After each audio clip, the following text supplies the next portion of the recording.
This episode is brought to you by my favorite sponsor, CuriosityStream. CuriosityStream is a subscription streaming service that offers thousands of nonfiction movies and shows from some of the world's best filmmakers, including exclusive originals. It has millions of subscribers and new shows every week on history, science, tech, military history, and, of course, true crime.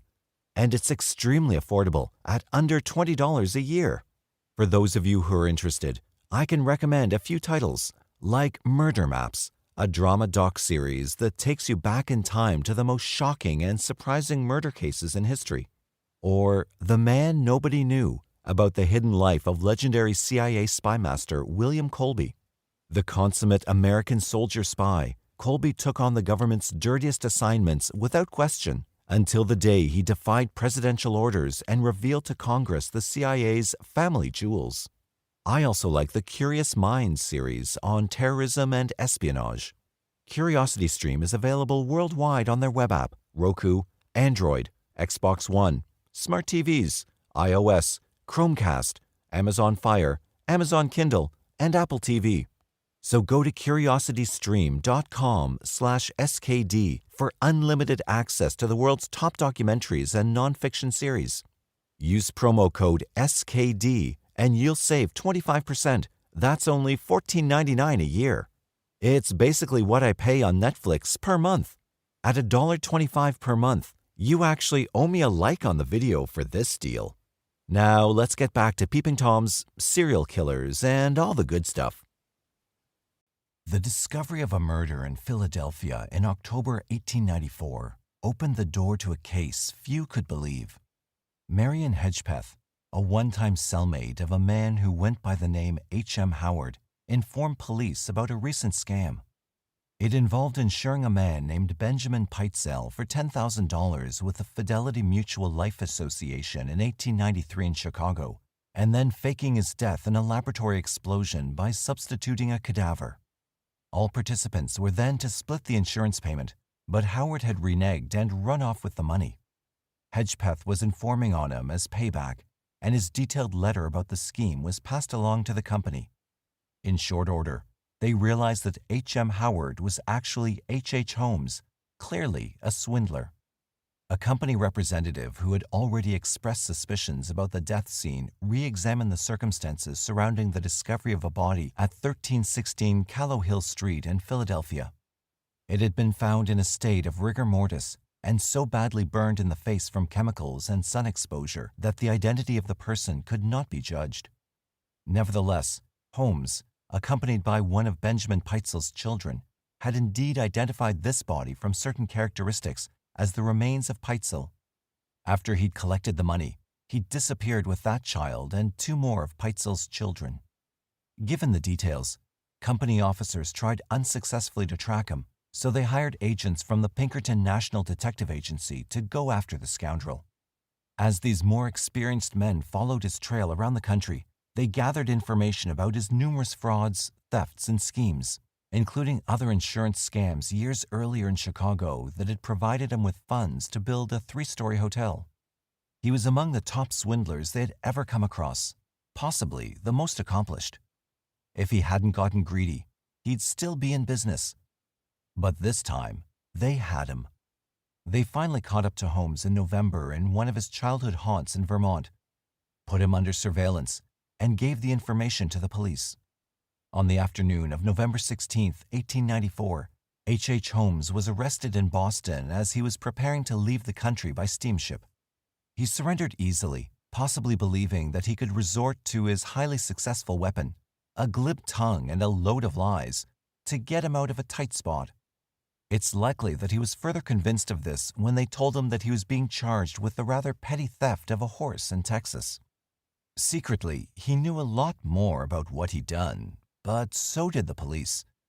Even so, neither side realized at that moment what they were dealing with. The best sources for the Holmes story are the documents from the case itself, Detective Frank P. Geyer's book on his experiences, which included evidence not used in court and which Geyer describes as one of the most marvelous stories of modern times, and the autobiographical pieces that Holmes penned. At first, Holmes told one story, which included mundane details about his life and a load of lies posed to cover up his crimes.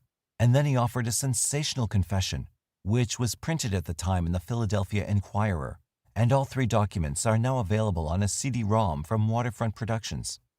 As well, since the Holmes story was an immediate sensation, editions of the major Philadelphia newspapers carried the story from the moment he was arrested, and in 1975, David Franke published The Torture Doctor, later found to have been read by healthcare serial killer Dr. Michael Swango. In addition, authors Harold Schechter and Eric Larson both have written exemplary renditions of the Holmes tale. Schechter tells the tale imaginatively as narrative nonfiction, while Larson places Holmes in the context of the development of the Chicago's World Fair in 1893. Larson's discussion about how he researched the book offers even more insight. He admittedly encountered some difficulty with the character of H. Holmes. Since the Philadelphia trial transcripts were limited to a single crime, he had performed the greater part of his monstrousness elsewhere. Larson found that many of the sources about this scoundrel were inconsistent, as well as interlaced with Holmes' own fantastic embellishments. In many instances, only Holmes ever knew what he had actually done. Larson describes how he agonized over recreating incidents to which there were no witnesses, and he admits that even with all his research, he still did not know by the end what had motivated Holmes to kill, and had only a slight understanding of psychopathy. Yet he does point out one real advantage to his work. One of the most striking and rather charming aspects of criminal investigation in the 1890s is the extent to which the police gave reporters direct access to crime scenes, even while the investigations were in progress. Thus, they acquired fantastic details, which they passed on to anyone who cared to take a look. As Geyer said, the story is among the most marvelous. As Holmes was being processed in Boston, an agent from the insurance company arrived whom he recognized, so he readily offered a confession of the fraud. In the glib manner of a polished liar, he said that the damaged corpse that he'd identified as Pitezel really had been a cadaver that he'd acquired and substituted to collect the money. The agent was amazed by Holmes's near-convincing performance. When asked to account for the Pitezel children, who were not now in his care, the suspect offered yet another convoluted tale. The children had been left with their father, who had gone to either South America or Florida. Carrie Pitezel, Ben's wife, could not corroborate any of Holmes's story, except that she was aware of the insurance scheme and that he had been moving her around from one place to another with promises of soon seeing her family. She was utterly confused about the entire experience, and her flustered manner convinced the interrogators that Pitezel was probably dead. They charged her with conspiracy and put her under arrest, although they also felt sorry for her. She seemed to have been caught in something that she barely understood. Because the scheme had occurred in Philadelphia, Detective Thomas Crawford arrived in Boston to escort Holmes back to the city of brotherly love. In Depraved, Schechter recounts how Holmes bragged to the detective along the way about his criminal career, admitting that he'd done enough in his life to be hanged 12 times over. He provided colorful tales about his various cons and claimed to have the ability to hypnotize people to do whatever he wanted. He even offered the detective $500 to let him perform this feat on him and escape. Crawford was unimpressed, declining the deal with grim humor. But when reporters later heard about it, they attributed supernatural powers to the scam artist. It was the age of Svengali, a character made popular in a contemporary novel by George du Maurier, Trilby, and Holmes was thought to have such abilities. Holmes even enjoyed this novel later in his cell. Holmes was eventually incarcerated in Moyamensing prison and remained there for several months. Larson indicates that his human, whitewashed cell was 9 feet by 14 feet, with a barred window and an electric lamp for light. He was well behaved, and despite the daily journalistic discoveries of yet more of his horrendous crimes, his guards apparently liked him. Some of them did favors for him, delivering the newspaper dailies so he could keep up with the details of the investigation. As he did so, he realized that he'd have to come up with a better confession. He was always scheming. Holmes admitted to police in December 1894 that rather than substitute a cadaver in a con with Pitezel, as he'd originally said, the corpse had actually been Pitezel, but he had not been murdered. According to the story Holmes now told, Pitezel and 2 other men, along with Pitezel's wife, were in on the scheme. Pitezel had rented the house at 1316 Callowhill, equipping it with bottles of chemicals as part of the appearance of a man having an accident. That was all well and good, but Holmes noticed how Pitezel was drinking and one day found him lying dead on the floor. Pitezel had apparently grown depressed and used chloroform on himself. Holmes arranged the body and proceeded with his plan to make it difficult to identify, destroyed a letter Pitezel had written, supposedly a suicide note, and staged the scene to look like the result of an accidental explosion. He then went out of town to await a newspaper item that indicated that the body had been found. He left the account like that, and several more months passed without any word from the children. Holmes had indicated to Carrie Pitezel that they were with a guardian, Minnie Williams, in England. On June 3, 1895, Holmes was tried for conspiracy to defraud an insurance company, but because the sentence would be light, his attorneys advised him to plead guilty, which he did. The sentencing was delayed for a later date, but even the papers were now pressing for information about the Pitezel children. They seemed to have disappeared, and reporters wanted to know where they were. So did Carrie Pitezel. Someone had to act. Detective Frank Geyer was assigned to the job, and he went later that same month on a highly publicized expedition to find the missing Pitezel children, or their remains, whichever turned out to be the case. He later penned a book about his international trek. Even after his mission was accomplished, he did not yet know exactly what kind of monster he was dealing with. He simply knew he had a job to do, a potentially unpleasant one, and he did it. Larson describes Geyer as a big man with a pleasant, earnest face, sporting a walrus mustache. Geyer's wife and daughter had died recently in a fire, so his loss weighed heavily as he went in search of children who possibly had been murdered. Holmes had offered no clues to assist, except to say that the children had been left with a guardian, with one female child posing as a boy. He even shed tears at the idea that someone should accuse him of killing innocent children, and Geyer said of him, "Holmes is greatly given to lying with a sort of florid ornamentation." The man, he believed, was an actor and accomplished con, so nothing he said could be trusted, especially in light of the fact that this so-called guardian of the children, Minnie Williams, was also missing, along with her sister Nettie, and both had once been closely associated with the suspect. Holmes had kept up with the news each day as papers were delivered to him, and had shifted the details of his story as the situation demanded. Geyer noticed this and noted how it fit Holmes's pattern of treatment of others. He played games and adjusted his strategy to whatever seemed necessary to move them around like pawns in some game he played to please himself. Such a matter of man made the detective uneasy.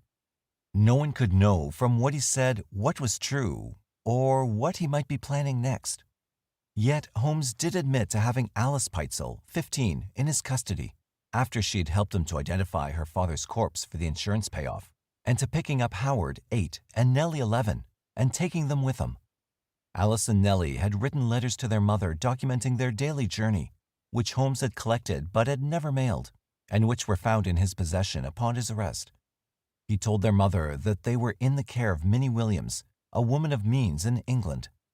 This woman had likely kept back their letters, Holmes had suggested, in the interest of her own safety.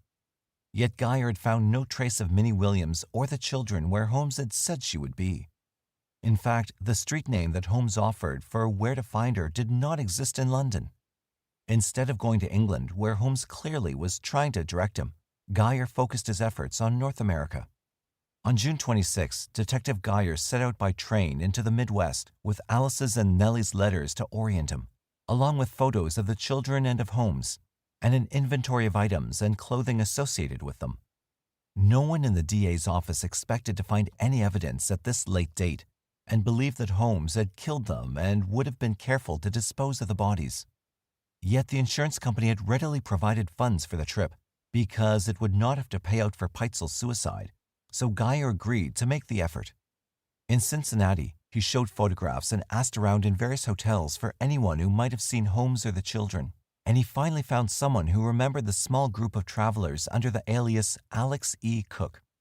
It was a name Holmes had used in business matters before.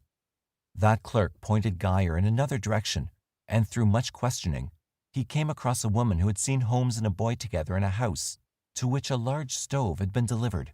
But Holmes had then given her the stove, apparently because he'd noticed that she'd been watching him.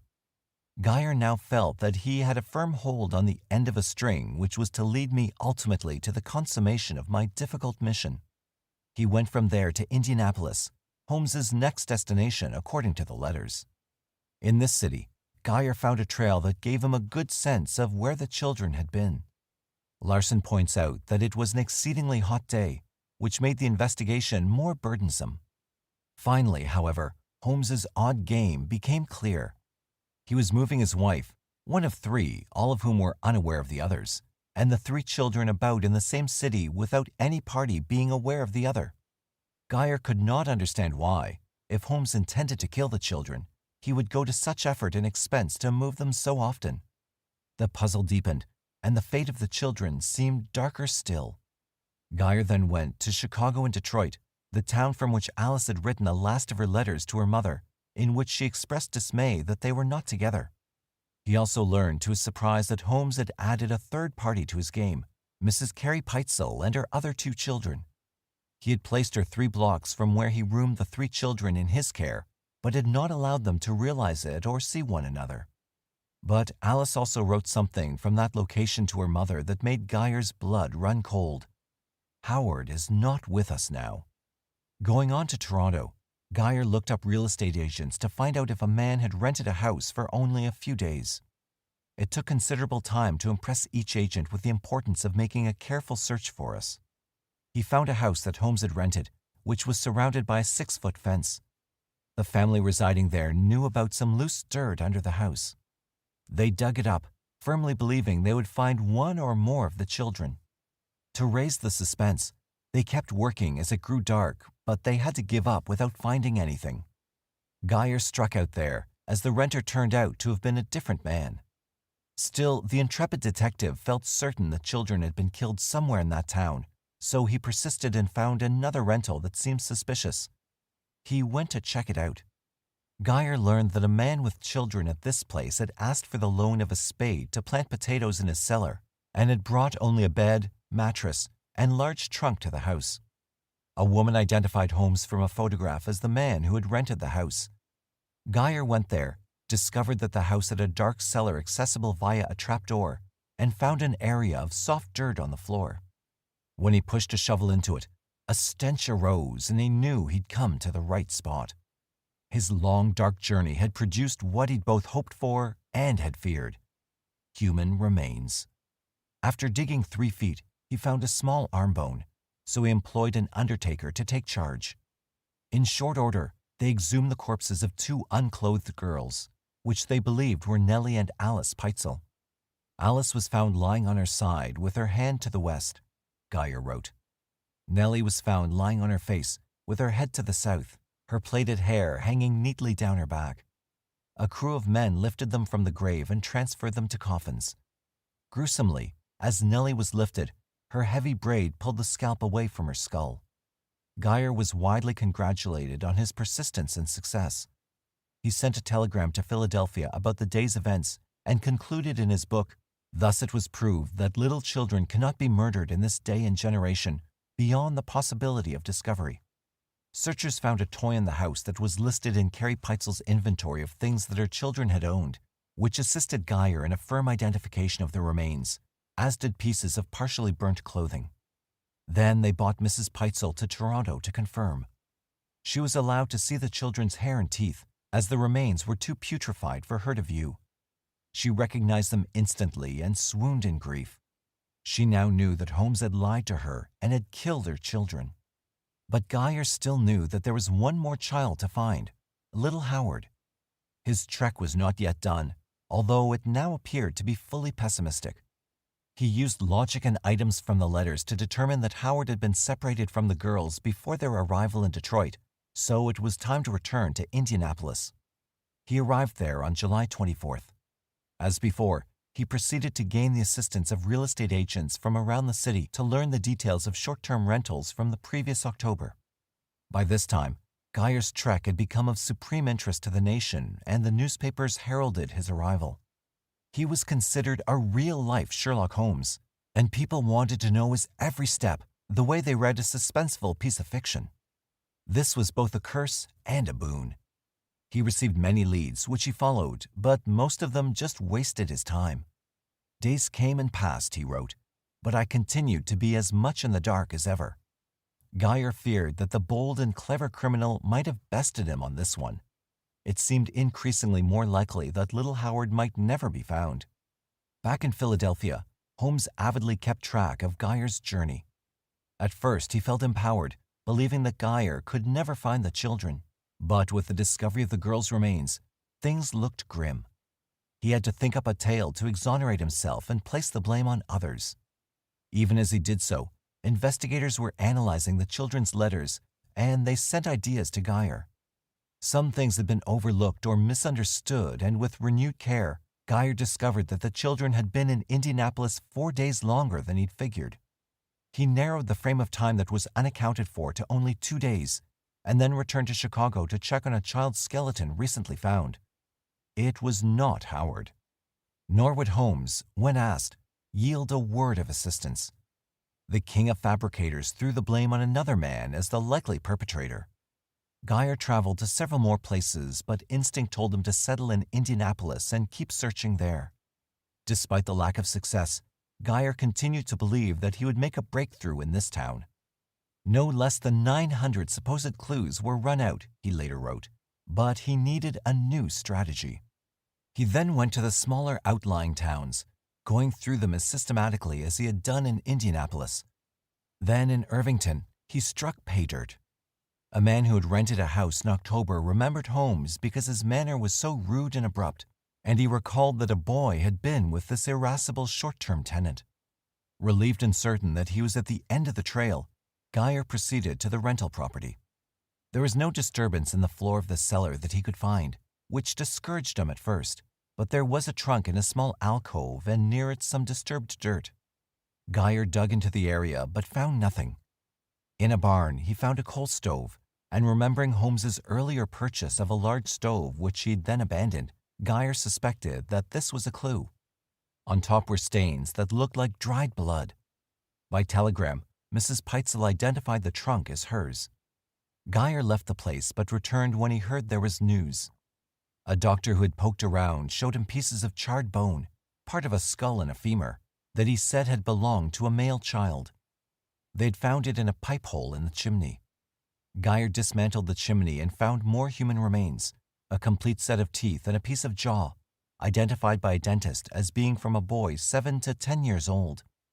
At the bottom of the chimney, Geyer recorded, was found quite a large charred mass, which upon being cut, disclosed a portion of the stomach, liver, and spleen, baked quite hard.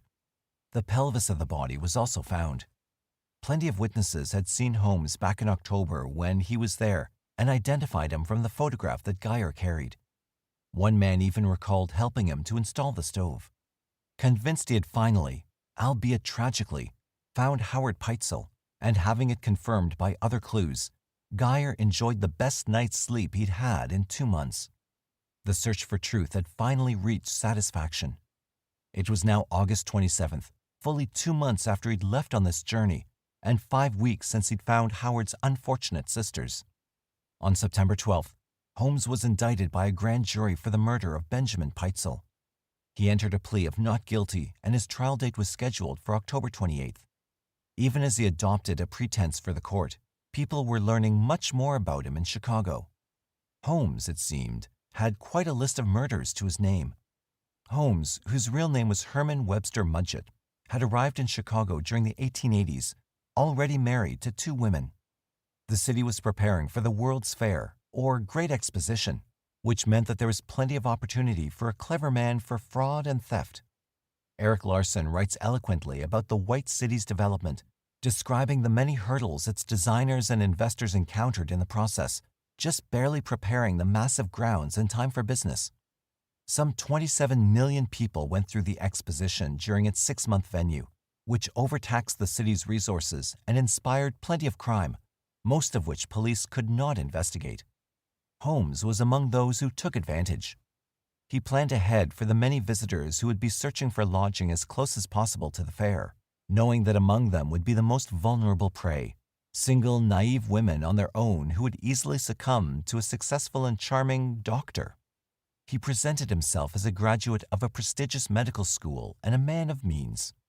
His first Chicago employment was as a prescription clerk at 63rd and South Wallace Streets, but he soon took over from Mrs. E.S. Holton, who then went to California with her daughter.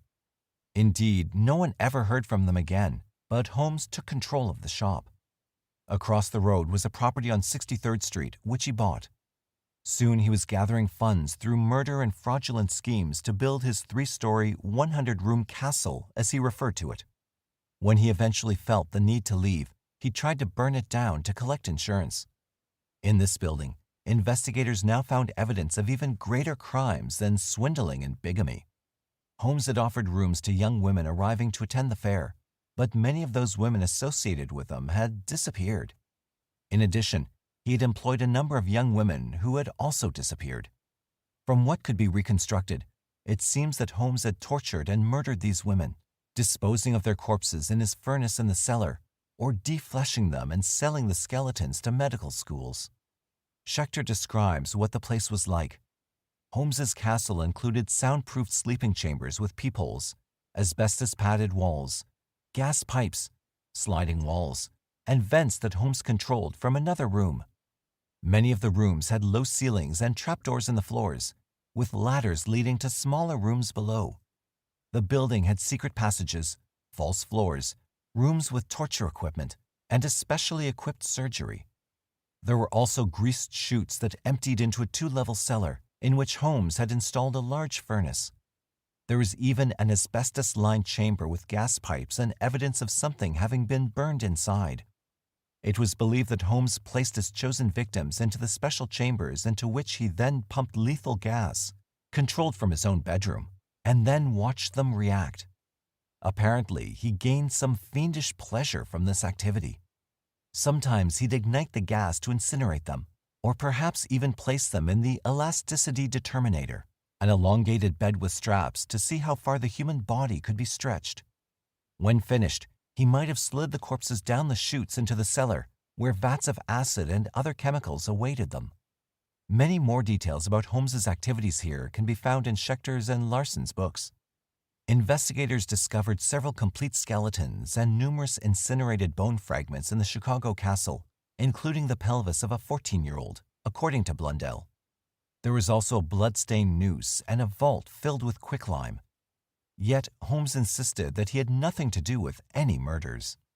Those people had either taken their own lives, he claimed, or were killed by someone else.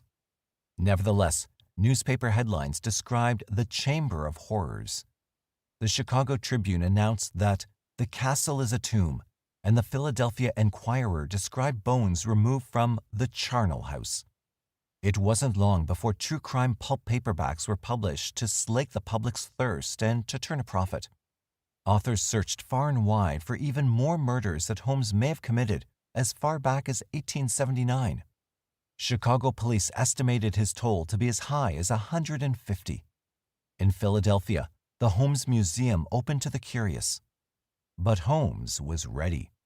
He'd always gotten his way with his gift of the gab, and he figured he could do so again, despite how the odds seemed stacked against him. He offered his memoir. To exonerate himself, Holmes, now 34, penned Holmes' Own Story, in which the alleged multimurderer and arch-conspirator tells of the 22 tragic deaths and disappearances in which he is said to be implicated. He included his supposed prison diary as an appendix, which Larson believes he invented rather than kept as a daily log. The diary is a boring rendition of his routine, probably intended to make him appear to be an ordinary Joe with an interest in books, and presented as a means for his betterment. He viewed the whole as a literary work, as befitted his narcissistic temperament, and claimed that he had written it with mature deliberation and against the protest of his attorney and acquaintances. He claimed that the murders he had been accused of were a blatant attempt to ensure that his trial would not be fair and impartial. He wanted to formally and publicly deny them all. Thus, he set out to offer a narrative of his entire life, including a full disclosure of his dealings with the Pitezel family. "My sole object in this publication is to vindicate my name from the horrible aspersions cast upon it," he wrote, "and to appeal to a fair-minded American public for a suspension of judgment. In his memoir, which he got a journalist to assist him to publish, Holmes described Gilmanton Academy, New Hampshire, the town in which he grew up, as Herman Webster Mudgett. He was born there in 1861 and claims to have experienced an ordinary life with an ordinary set of parents and a normal schoolboy routine.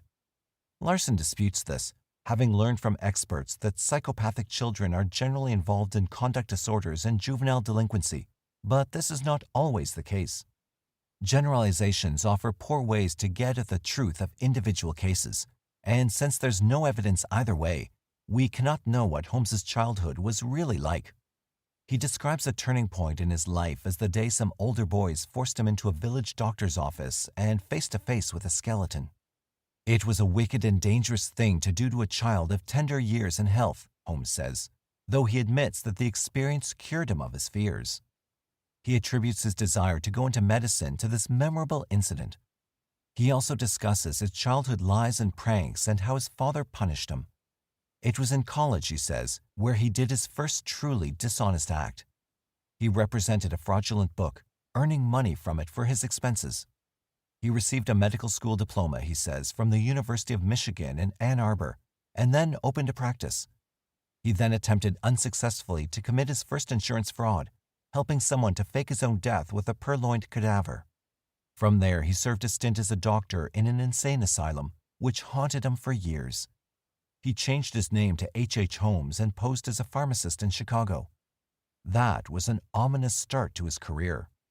Holmes continues in his memoir with a poor me fashion, describing the ills that befell him and the hardships he endured before meeting Ben Pitezel in 1888. They fell into a partnership that involved various pursuits that financially benefited them both. Holmes also speaks about some of the missing women associated with them, so that he can assure readers that they did things such as announcing they were going to leave and disappearing on their own.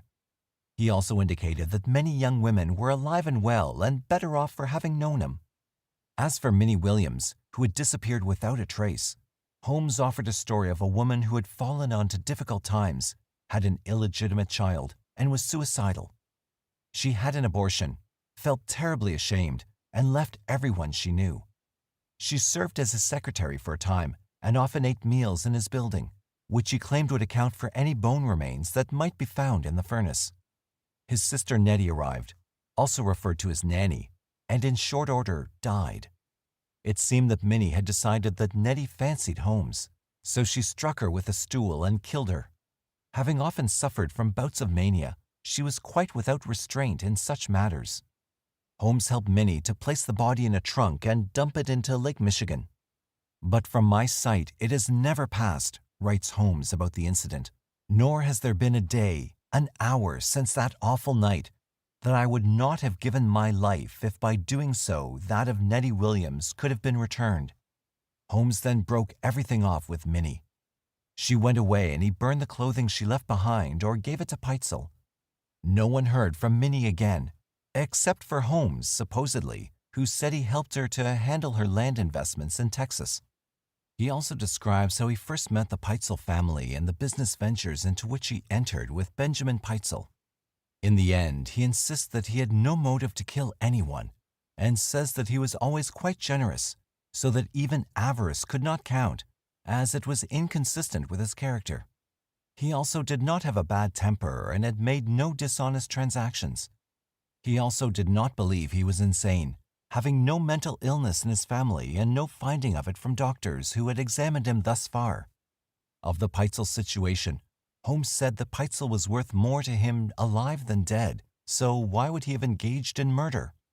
In conclusion, he writes, I wish to say that I am but a very ordinary man, and to have planned and executed the stupendous amount of wrongdoing that has been attributed to me would have been wholly beyond my power.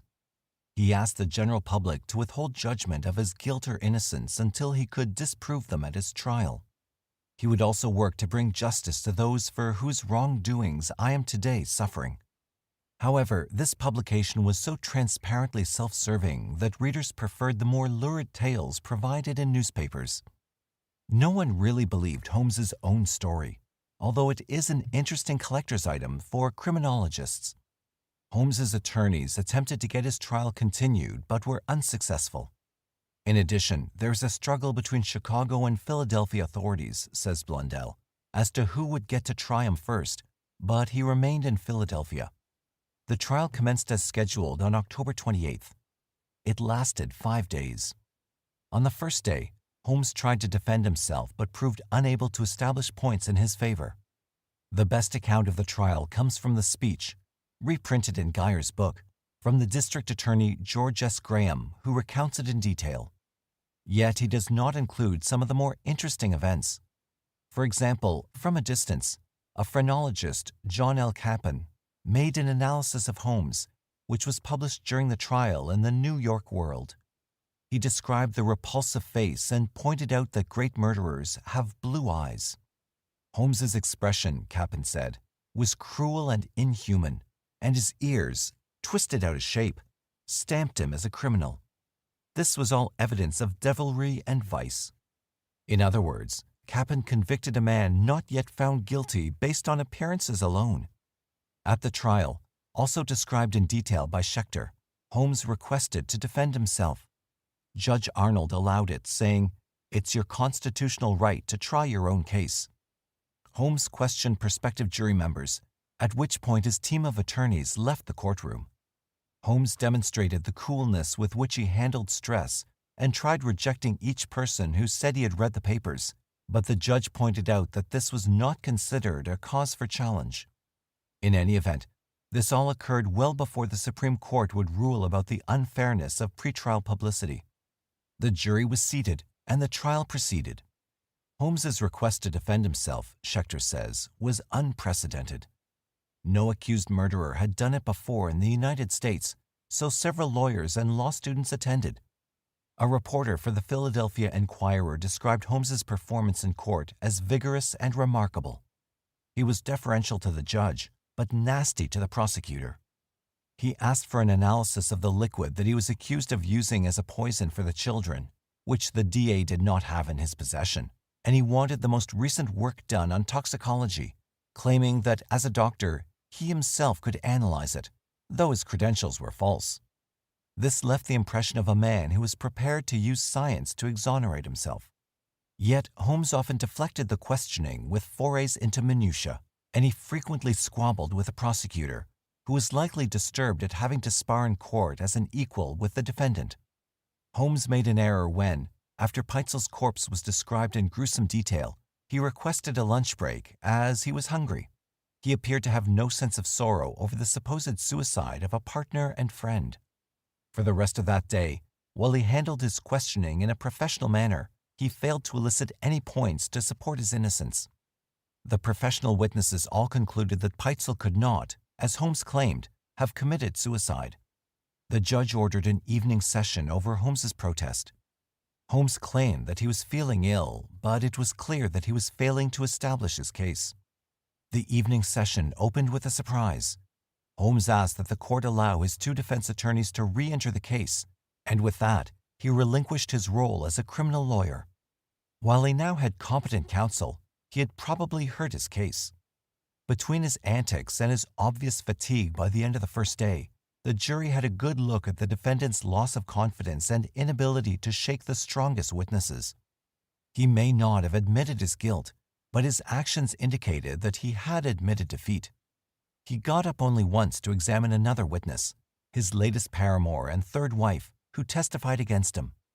Using a heavy dose of emotion, as if stricken by her betrayal, he nevertheless failed to move her to change her testimony about his behavior on the day that Pitezel was allegedly murdered.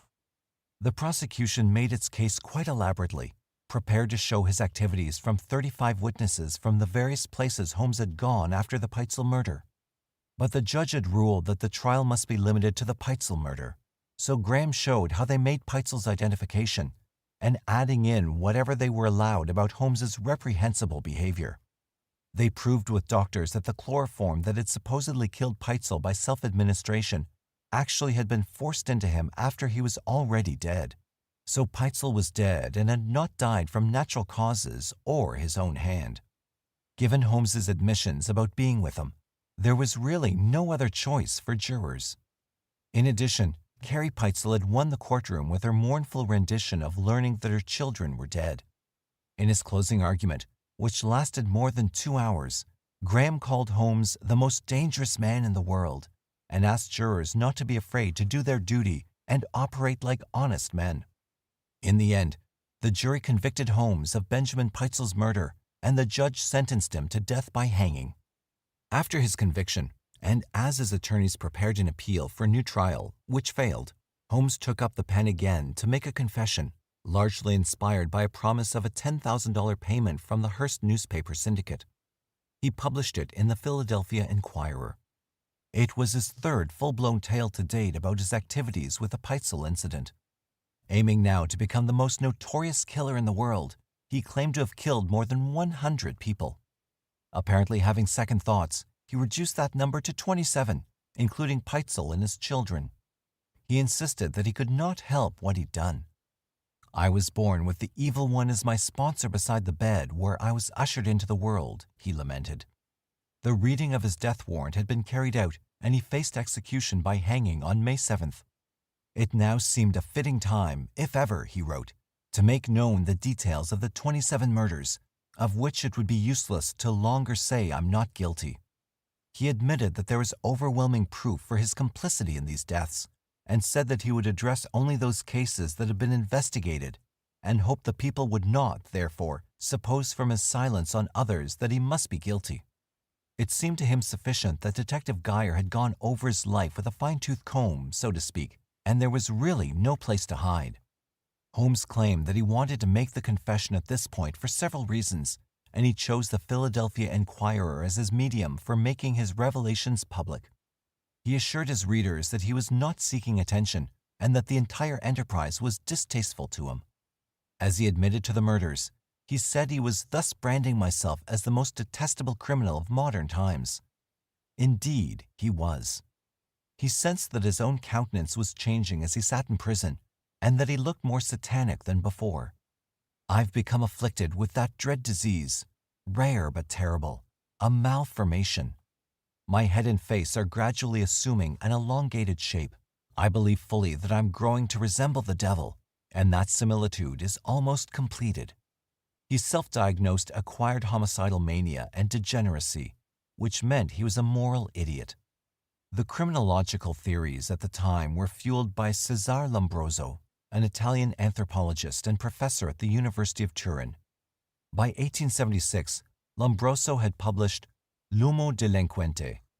Believing that human behavior could be classified with objective tests, Lombroso was convinced that certain people were born criminals, identifiable by specific physical traits, such as bulging brows, long arms, and ape-like noses.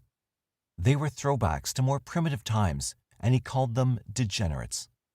Lombroso's ideas had spread quickly across Europe and America, supported by the new evolutionary thinking. Thus, Holmes fell into this erroneous diagnostic mania. In another decade or so, Lombroso would be discredited. Yet, in keeping with the theory, Holmes saw a prominence on one side of his head and a corresponding diminution on the other side. Also, a deficiency in his nose and ear, and the lengthening or shortening of various limbs. One criminologist who saw him pronounced him guilty just from his appearance. Holmes said he was confessing in part to justify the scientific deductions. Little did he know they weren't scientific at all, but his motive was more likely to bring attention to himself and to wallow in one last flight of grandiosity. No doubt he enjoyed the idea of having an effect on an audience. His first murder, he admitted, was by overdose of laudanum of a former schoolmate for insurance money. Holmes claimed, probably falsely, that it had given him a terrible guilty conscience, but he'd then developed an appetite for blood. The second murder, he said, was accidental, when he got into a physical altercation with a man who owed him money. Then he killed a few people to sell to a corpse dealer for payment of $25 to $45 apiece. Later, he lost touch with this dealer, so he sometimes buried victims in the dirt floor of his offices. Some victims he poisoned, some he bludgeoned, and a few he closed into his vaults for gassing and asphyxia, a slow and lingering death. Most of these cases involved money, threat of exposure, or some other form of enrichment for Holmes. Sometimes he used Confederates as accomplices. In one case, when he attempted to murder 3 young women at the same time with chloroform, They escaped and turned him in. Holmes was arrested, but inexplicably not prosecuted for attempted murder or even for assault. In some cases, Holmes either did not know or could not recall the name of a victim or near victim. Readers were most interested in what Holmes might say about the Williams sisters and the Pitezel family, and for both he provided quite a few details, although how much is true is anyone's guess. Holmes made a point to affirm the Christian character of Minnie Williams, and he retracted many of the statements he had made about her regarding her state of mind and her alleged murder of her sister. She was never in an asylum or secreted away to protect her reputation, he now said. He'd first met her in 1888 in New York, and then encountered her 5 years later in Chicago. He persuaded her to give him several sizable sums of money, and then maneuvered her to invite her sister to Chicago so he could get a bead on their property in Texas. Nanny or Nettie assigned her worldly goods to him, he said. After that, Holmes writes, she was immediately killed in order that no one in or about the castle should know about her having been there, save the man who burned her clothing. To his chagrin, she did leave something behind, her footprint on the door of the vault, which she produced during an unsuccessful struggle to survive. This was how Chicago authorities hoped to prove she was murdered. Holmes told Minnie that her sister had given up her journey north. He then secured Minnie's property in his own name and killed her as well. He poisoned her and burned her in the cellar of a house that he owned. He tried to implicate her as the murderer of her sister and the Pitezel children, which he was now repudiating. This is the saddest and most heinous of any of my crimes, he commented. Next, he turned his attention to Pitezel. Holmes indicated that from the first hour they met, he knew that he would kill the man. Everything he did for Pitezel that seemed to be a kindness was merely a way to gain his confidence. Pitezel met his death on September 2, 1894. Holmes wrote fake letters from Mrs. Pitezel to show him, which precipitated a bout of drinking. Holmes watched and waited until he was able to come upon Pitezel in a drunken stupor in the middle of the day. He packed his bags in readiness to leave, and then went to where Pitezel lay in bed, bound him, saturated his clothing and face with benzene, and lit a match. He literally burned his former accomplice alive. Apparently, Pitezel cried out and prayed for mercy, begging Holmes to end his suffering with a speedy death, all of which had on me no effect. When Pitezel finally expired, Holmes extinguished the flames, removed the ropes, and poured chloroform into his stomach to make the death appear to be accidentally brought about by an explosion. That way, the insurance company would quickly pay the full amount of the claim. He left the body in a position that exposed it to the sun for however long it would be before someone had found him, presumably to further deform it for difficulty in identification.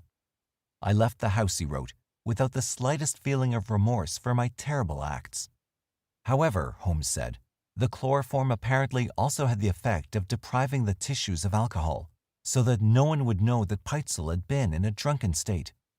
At any rate, Pitezel was still recognizable. More bizarre, Holmes says that 3 weeks later he visited the grave where Pitezel was buried and pretended to be acquiring samples for microscopic analysis. He said he found that cutting into the corpse with a knife was inordinately satisfying. As for young Howard Pitezel, Holmes also had a story to tell.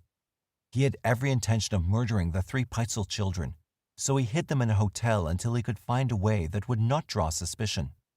After a week, he poisoned the boy and then cut him into pieces small enough to go through the door of a stove he had purchased. He felt nothing about these acts, only the pleasure he gained from killing another person. He then took the girls to Chicago, Detroit, and Toronto. There, Alice and Nellie Pitezel met their fate. They were the 26th and 27th of his victims. He made them believe they would soon be reunited with their mother, whom he had also brought to Toronto in some diabolical game, while he plotted how he'd get rid of them. He compelled them both to get inside a large trunk and closed them inside, leaving an air hole. He then returned and pumped gas into the hole to kill the girls, even as their mother was traveling on to New York. He dug shallow graves, removed their clothing, and dumped them without a thought. He considered that for 8 years before their deaths, I had been almost as much a father to them as though they had been my own children. He had a plan to end Mrs. Pitezel's life, along with those of her 2 remaining children, with nitroglycerin, but he was arrested in Boston before he managed to achieve this. He closed his confession by saying that his last public utterance would be of remorse for these vile acts. He did not expect anyone to really believe him, and Geyer later says in his book that Holmes's account, published in many papers on April 12, 1896, was so inconsistent with the facts that they had gathered about the Pitezel children's demise that it was at once discredited in police circles. Then, in one quick move, according to Geyer, Holmes recanted the confession, and in fact it was learned that several of his victims were not dead at all, or had died in ways clearly unassociated with him. When told by police that his tale was untrue, he supposedly said, "Of course it's not true, but the newspapers want a sensation, and they got it." Nevertheless, police did believe what he had said about the murder of Benjamin Pitezel. Geyer found it vile that Holmes would not tell the truth even as he stood on the brink of eternity. On May 7, 1896, H. Holmes went to the hangman's noose. His last meal was boiled eggs, dry toast, and coffee. Even at the noose, he changed his story. He claimed to have killed only 2 people and tried to say more, but at 10:13, the trapdoor opened and he was hanged. Blundell says that it took him fully 15 minutes to strangle to death on the gallows. Afraid of body snatchers who might capitalize on his corpse, Holmes had made a request. He wanted no autopsy, and he instructed his attorneys to see that he was buried in a coffin filled with cement. This was taken to Holy Cross Cemetery south of Philadelphia, and 2 Pinkerton guards stood over the grave during the night before the body was finally interred into a double grave, also filled with cement. No stone was erected to mark it, Larson states, although its presence is recorded on a cemetery registry.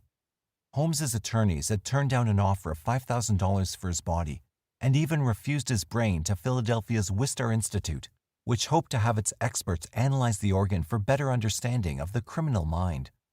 Larson recounts a series of strange events afterward that gave credence to the rumors that Holmes was satanic, including several weird deaths and a fire at the DA's office that destroyed everything there, save a photograph of Holmes.